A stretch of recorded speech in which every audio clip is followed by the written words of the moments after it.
village right to land that has caused it, and it's mostly men are the sole breadwinners that had been in place, and so everything had been gone through the male. Even if like I have nephews and whatever from who are from the western area, they cannot own land in my village where I live in. Yeah, they are my sister kids. Yeah, but they cannot own land there. Yeah, so that's why I brought in that those three laws that govern us. Unless we synchronize them for them to become one universal law, is what I was, that's always been my main point every time I have any discussion with anybody about land tenure system.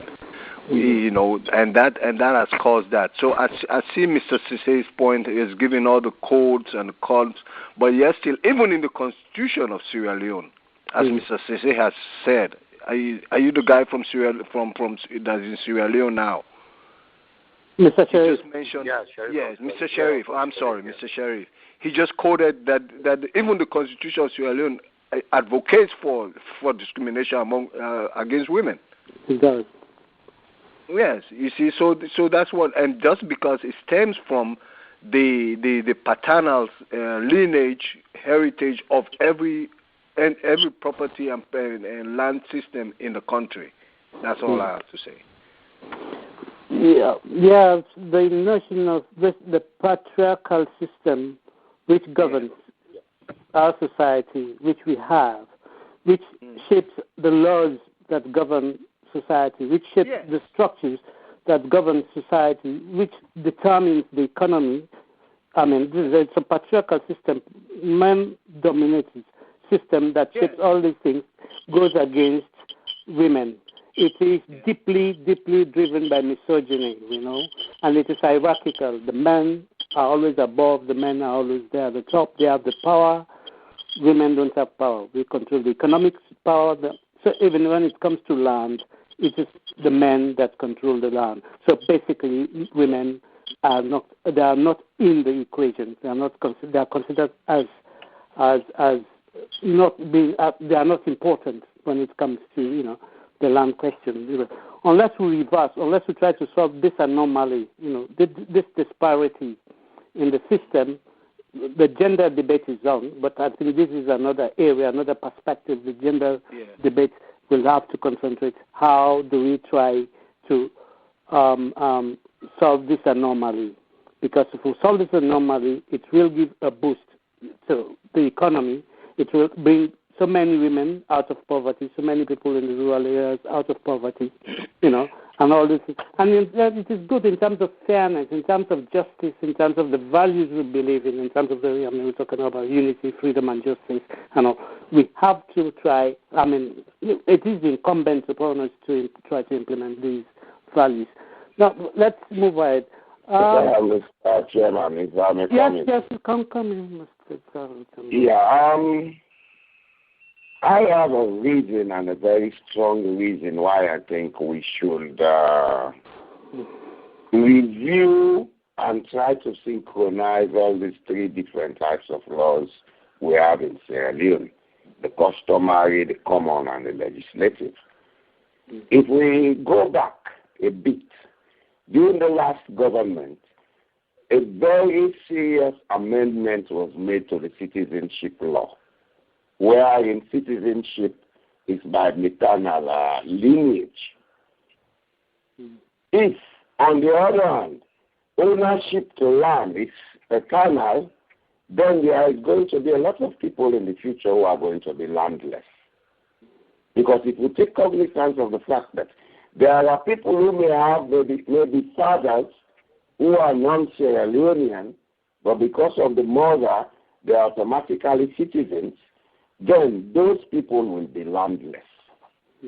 Also, when you look at the maternal issue, in the Western area, I think it functions very well for now. Coming to the provinces, it's a totally different case. And that situation is not only going to create landless people in the provinces, it's going to create another source of friction and social conflict that may lead to war. So I think it is very, very important that we concentrate on trying to look at, review all the laws, the existing laws, amending them with a view to synchronizing and taking cognizance of issues of land ownership, issues of citizenship, issues of relationship. Otherwise, we are having some big problems, some explosive situation in our hand that will come in the near future. Next is looking at the issue of people being landless and land being a family issue in the provinces. My concern here is if you have some smart people who have money who may want to lease land, they can wriggle in through those loopholes and get land for cheap.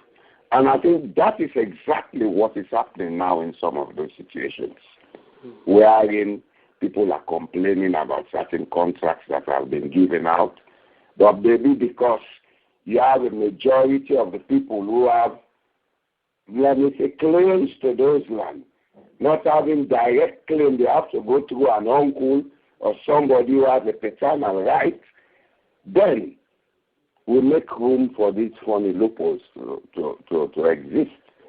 So I think the issue of land has to be taken very, very seriously. It's not only on whether it is going to affect our development. It is more on how it is going to affect stability in the future. Yes.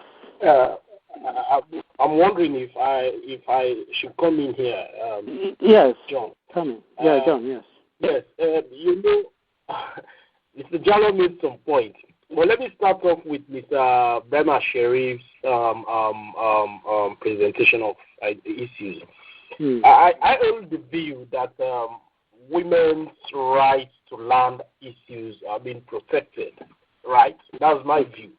Perhaps what we need to do now is we put up some strong advocacy to ensure that the laws that have been enacted are fully implemented, because in the first place, Mr. Sherif did make reference to the devolution of estates, which gives equal opportunity to women, in terms of ownership of property and all the rest of it. But let us look at the Local Government Act itself, 2004, right? You realize that which to an extent even builds the case for the need to review. If we are talking here about review, as suggested by Mr. Jallo Jamboria, it should not only be limited perhaps to the 1991 Constitution. There are a whole lot of laws. The Local Government Act, which appears to be more, can I say, definitive in terms of responsibility of ownership at the provincial level. But again, yes, I'm sorry, sir. Let me ask a question. Customary and legislative laws, because what you're talking about, local government, etc., these are legislative laws. The legislative laws, yes. Customary and legislative, which one takes precedence when it comes to implementing the law? And then there's common law. Okay, so that's Mr. Sisse, if we can, that's what he's trying to make a point. Let him. Okay. Then we can go on to the final. I think we should be tempted again to. I can understand the constraints. I can understand the challenges we're going through. I think the points being made by Mr. Sherif are in place in terms of the challenges. There are laws, that tend to protect the rights of women, when it comes to land issues, but the extent to which we go to ensure we implement, these laws has been a major challenge. However, let me attempt to say here that we need to have some sort of our traditions and customs. If we just want to kick them off like that, it will be another serious issue. Because at the provincial level, for instance, if you want to land, there is the head of the family, most often the dad, the male. He takes responsibility. I mean, these are all practical things. You've seen them happening. And if we're talking about changing them, it's good, but customs and traditions should also be. My point is because I come from a traditional home. My father was a paramount chief. All of us. Yes, it's not really changing the laws, amending the laws for modern day. I think where John is not getting me is that I am not talking about changing the laws. I'm talking about amending, modernizing them in terms of amending them so that they will be suitable for the time, modern time, and then create a fixed and clear procedural something that will say this law applies here when this is not that. Yeah. It's just like in driving rules. If you have traffic lights, you have police. The police, when it's there, takes precedence. But where the police is not available, the traffic light takes precedence. It's something like that I'm looking at. I'm not saying we should cast out those traditional laws. We cannot do that. If we do that, we'll be creating a bigger social problem. Another problem, yeah. Yeah, we just I think all the basic. I think we all agree on this point that traditional customs, traditional laws, and need to be upgraded. "Quote unquote," to use the word, need to be upgraded. We need to bring them up to speed. Bring up to what is happening in the 21st century. Yes. As we move toward now we're talking about modernity. We need to modify these laws, like Chief said, so that we can accommodate the modern values of freedom, of equality, gender equality, racial equality. These values mostly, they were there before, but now the world is moving and redefining and reshaping these values. We have to make sure our laws and customs are in sync. They are in line with this. That is what is happening across the world. Mr. Sharif did really stress a very important point that because most times that country changed after the Civil War. That Civil War has changed Sierra Leone for which people are not even dealing with. That's one thing because. Yes, it has changed that country. After the war, we know the war did change our psyche. It changed the national psyche. It's changed our perception of values. Now, when we talk about freedom and justice, we look at this concept, these values, from a different point of view. It never used to be that. Now, when we talk about equality, it's with a different perspective. We analyze this concept. We talk about leadership now. We talk about authority. We look at this concept. Our images, even our language has changed because of the war. The language we use now, it has changed. The imagery has changed. It has remodified us. It has changed us. I want to believe for the better anyway. To be honest with you, I'll say directly to Mr. Sharif. I left Sierra Leone a long time ago. I'm a foreigner in my own country right now. To be honest with you, I'm serious. I've come to that realization. I don't know my country anymore. All right, so, gentlemen, we're going to take another short break, and when we come, the last segment, the third segment, we're going to give our concluding remarks. Each of us is going to give his concluding remarks. And listeners, this discussion is coming to you from Voices from the Diaspora, and the topic we're discussing is solving the land question in our nation goes to the very heart of the notion of a new Sierra Leone. We're going to take a short break. We'll be back.